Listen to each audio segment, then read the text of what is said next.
Sziasztok! A mai videóban egy átlagos reggelemet fogjátok meglátni. Ugyanis többen kérdeztétek, hogy kb.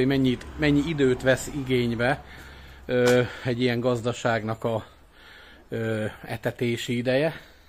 Tehát ugye nyulak, fűrjek, stb. Úgyhogy most ebben a videóban próbálom majd nektek szemléltetni, és ezzel akár kedvet csinálni, vagy elvenni a kedveteket tőle. De nagyon jó dolog ez a kis reggeli mozgás. Most ugye december 27-e van, -4 fok volt, és hát most indul a nap, most kezdem a fűrjekkel, aztán a nyulakkal, úgyhogy nézzetek, mert nagyon sok érdekességet fogtok szerintem látni.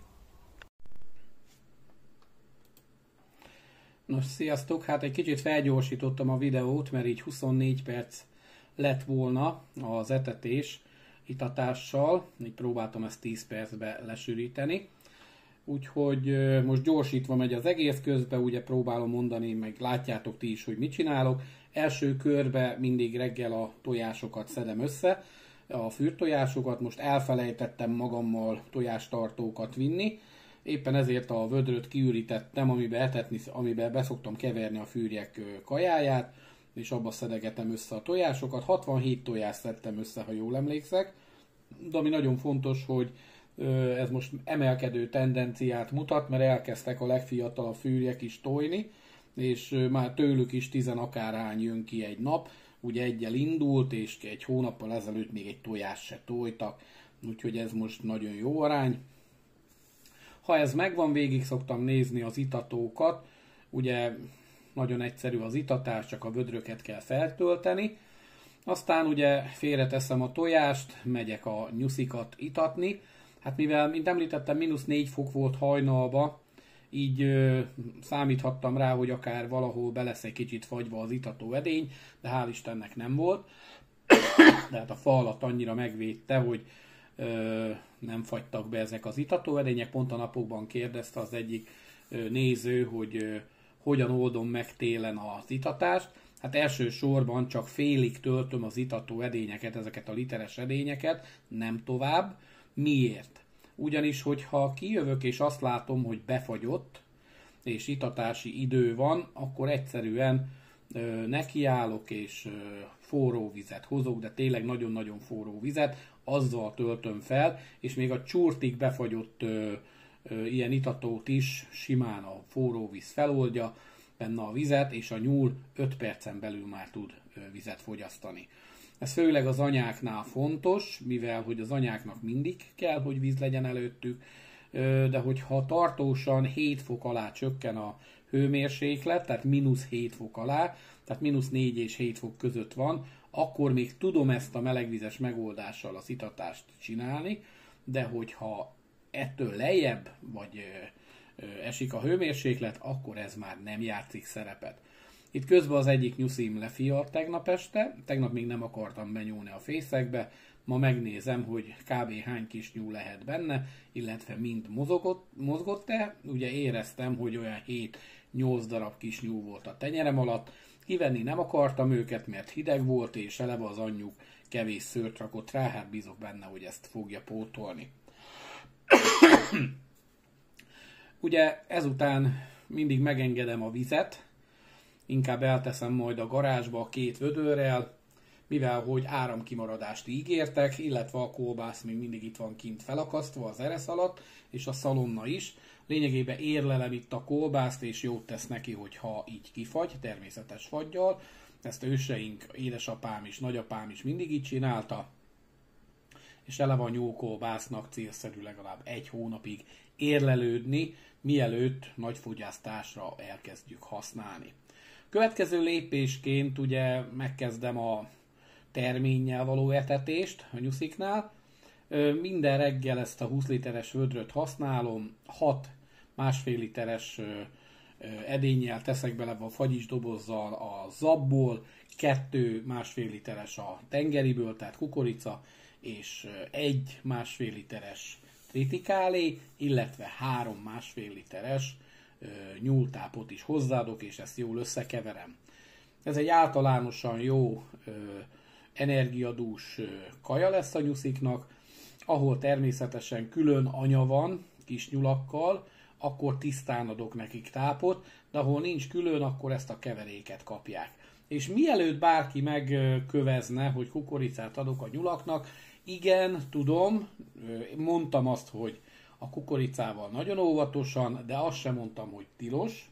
Sőt, kifejezetten azt mondtam, ha nézzétek vissza a korábbi videóimat, hogy télvíz idején minden gond nélkül lehet etetni vele. Természetesen akkor is igyekezni kell, hogy ne lépjünk túl egy bizonyos százalékos arányt, mert rengeteg benne a felesleges keményítő, ami miatt a nyúl visszaesne a növekedésbe és zsírosodna könnyedén.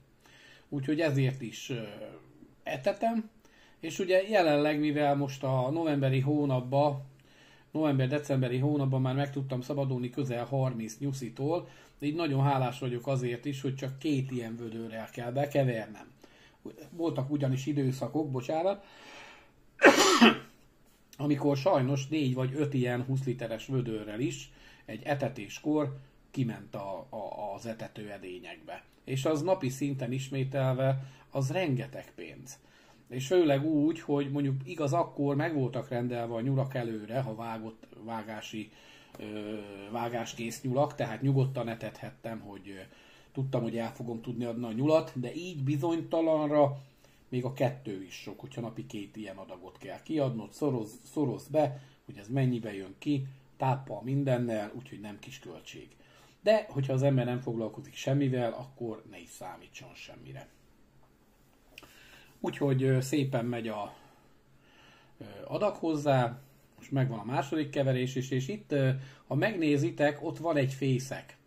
Ugyanis itt is lefialt tegnap előtt este az egyik anyanyulam, a kanoknak a helyére van oda betéve, ugyanis onnan egy bakot elvettem, levágtam, kóbi lett belőle, mivel nem akart úgy működni, hogy én szerettem volna. Itt lassan most már átadom a szót saját magamnak, hiszen le fogom lassítani az egészet, és itt innentől kezdve már a saját hangomon. Hát itt is, most is a saját hangomat hallottátok, csak nem rábeszéléssel.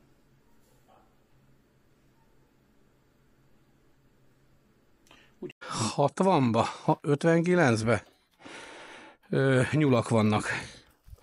És azért egyesével, amíg ezt végigjárja az ember, mert végig kell, hogy járjuk, és közben figyelem is a nyuszikat, hogy nem-e beteg,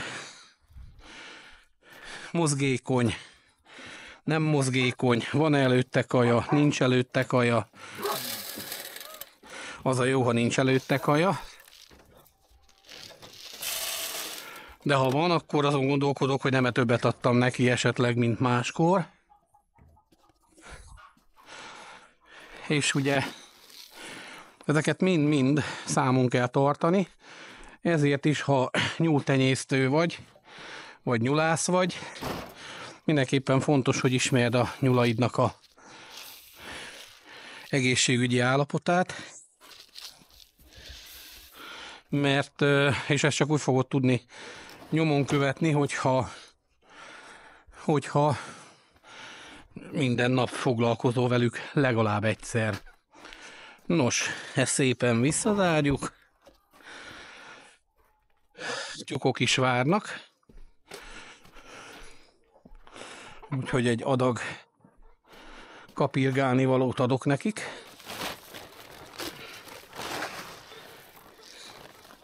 Így be van keverve a kukorica, tojótáp és buza.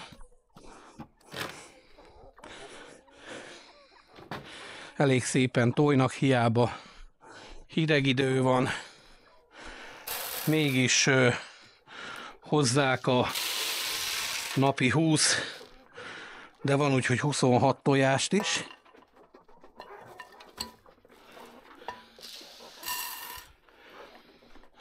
Most is ott ülnek a tyútyuk, és úgy látom, már tudok is tojást kivenni. Azt mondja, hogy 3, 4. Jönni kell folyamatosan, mert sajnos van köztük egy, amelyik, hogyha olyan kedve van, akkor egyszerűen megkezdi a tojást és megeszi, és hát kár lenne érte. Most van egy ismerősöm, aki azt mondta, hogy nem éri meg tyúkot tartani. Hát szerintem most, hogy 80 forintért tudom eladni a tojás darabját, a házi tojást, én úgy gondolom, hogy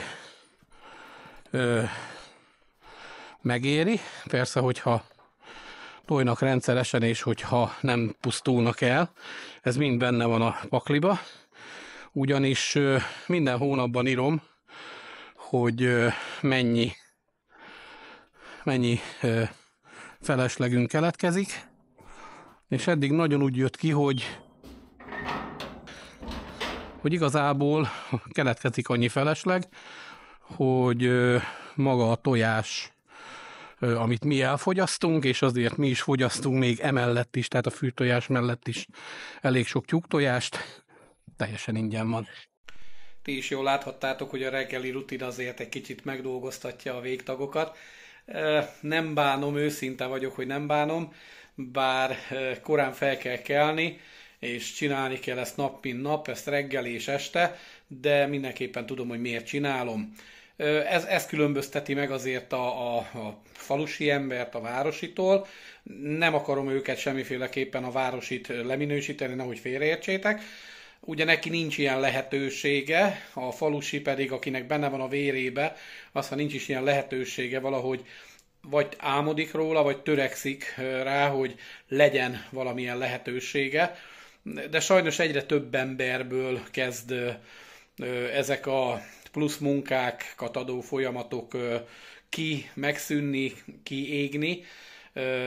Nem akarják az emberek ezeket a folyamatokat csinálni kényelmi szempontokból, pedig higgyétek el, megéri, mert egyrészt, ha valami gond van, akár munkahellyel vagy bármivel kapcsolatban, akkor nem kell félni attól, hogy mit fog enni a család, és miből fizeted ki a számláidat, hiszen van egy kis tartalékod. Köszönöm, hogyha nézted a csatornát, és hogyha tetszett, kérlek iratkozz fel. Ne feledd el, hogy van egy játékunk, ami még mindig tart. Ugye még el nem érjük az 5000 vagy a 10.000 feliratkozót, és akkor lesznek a sorsolások, úgyhogy hajrá, iratkozzatok fel minél többen, és hogyha szeretnétek támogatni a munkámba, akkor legyetek csatorna tagok. Egy fél kávé áráért már nagy segítséget nyújtotok a számomra minden hónapban. Köszönöm szépen a figyelmeteket, sziasztok!